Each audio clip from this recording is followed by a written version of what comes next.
One of the areas that I've spent some time on in the last 8 or 9 months is looking at this dramatic growth in the gig economy or the sharing economy or the on-demand economy, particularly amongst millennials. There are good sides and bad sides of that. Obviously, there's a lot of freedom that comes with these kind of new work environments.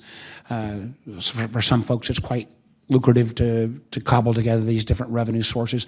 There are a whole host of questions around the fact that there's a lack of a social safety net in terms of unemployment and workman comp and disability, areas not necessarily for your purview, but something I think we will have to work through, maybe not with a top-down solution, but with public-private opt-in and opt-out models. But one area that, Richard, would really fall in your areas, we've been starting to hear as more and more, and there's some estimates that as much of a third of the workforce falls at least somewhere along this contingent of contingent workers. But as we think about qualifying for mortgages within QM, we've got some concern, we've heard some concerns that this emerging new kind of 1099 or contingent workforce, the traditional banking system doesn't record their income in an appropriate way, so their ability to qualify for QMs are somewhat undermined. My understanding is that Appendix Q is the section within QM that includes guidance for verifying and documenting borrower income.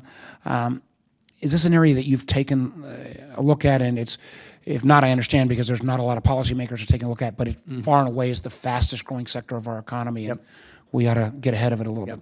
Anytime anybody asks a question that includes the phrase Appendix Q, I know they're commendably in the weeds. Well, let me acknowledge on the front end that I didn't know about Appendix Q until my staff got that. But in any event, the point you raise is a very interesting one and a good one, and it's something that I have become increasingly aware of and concerned about.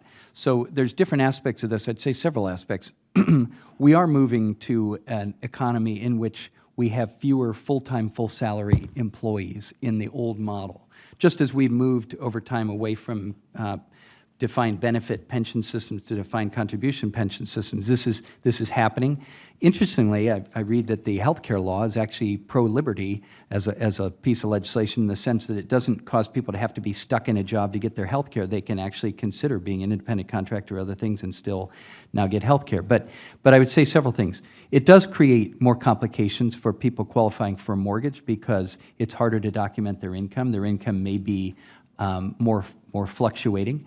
But I mean, you start adding up who's intermittent employees, who contract employees, who are temporary employees, who are seasonal employees. You know, it's a huge portion of the American population. So I think we need to look again at our mortgage rules in light of that. It's not an easy thing to figure out how to handle, but it's something we need to go back and think more about. I would also say that from a standpoint of wealth and retirement accumulation for Americans, this is going to be an increasingly big problem because pension plans and even 401k contributions tend to be limited, even in companies that have multiple types of workforces, to the full-time, full-salary people.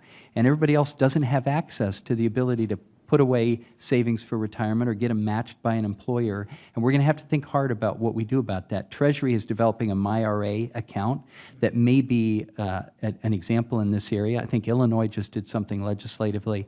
It's something we need to think about because otherwise people are going to be possibly falling behind in income disparity, but also very much falling behind in wealth and retirement disparity. Thank you, Mr. Chairman. I'd love to work with you on that. Yeah. Thank you.